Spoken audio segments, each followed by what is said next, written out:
निकाल लवकर द्या, न्याय न मिळाल्यास सुप्रीम कोर्टाच्या दरवाजामध्ये लोकशाही तडफडून मरून जाईल. शिवसेना आणि राष्ट्रवादी पक्ष चिन्हाच्या सुनावणीवरून उद्धव ठाकरेंची सुप्रीम कोर्टाला विनंती.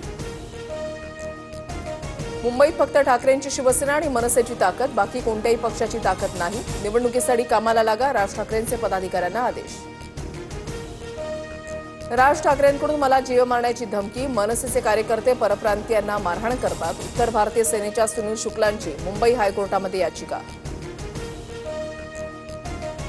मतदार याद्यांमध्ये घोळ, मुंबई पालिकेच्या मतदार याद्यांची पुनर्तपासणी झाली पाहिजे. राज ठाकरेंची भूमिका, पदाधिकाऱ्यांना प्रत्येक मतदार यादी तपासण्याचे राज ठाकरेंचे आदेश. नालासोपारा मतदारसंघातील मतदार यादीमध्ये सुषमा गुप्ता एकाच महिलेचं 6 वेळा नाव. ठाकरेंच्या शिवसेनेचा आरोप. तर मतदान कार्ड न मिळाल्यानं महिलेला फॉर्म पुन्हा भरला. पालघर जिल्हाधिकाऱ्यांचं स्पष्टीकरण.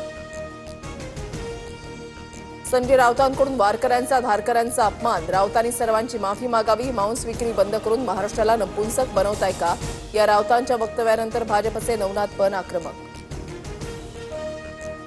हिंगोलीमध्ये भाजप जिल्हाध्यक्ष बैठका घेऊन अधिकाऱ्यांना धमक्या देतात. मुख्यमंत्री फडणवीसांकडे तक्रार करणार. आमदार संतोष बांगर यांचं नाव न घेता गजानन घुगेंवर आरोप. सोमनाथ सूर्यवंशी मृत्यू प्रकरणी विशेष पोलीस महासंचालकांच्या निगराणीखाली एसआयटी स्थापन होणार. 3 आठवड्यामध्ये शपथपत्र सादर करण्याच्या सूचना. वरळी बीडीडी चाळ पुनर्विकास प्रकल्पातील 556 नागरिकांना नव्या घरांच्या चाव्यांचं वाटप. मुंबईमध्ये घरांची किंमत सोन्यासारखी, घरं विकू नका. पुढच्या पिढीला घर द्यायचं आहे हे लक्षात ठेवा. मुख्यमंत्री फडणवीसांचं भावनिक आवाहन. उद्यापासून कोस्टल रोड 24 तास सुरू राहणार. मुख्यमंत्र्यांची घोषणा. तरुणांना गाडी चालवताना काळजी घेण्याचं आवाहन.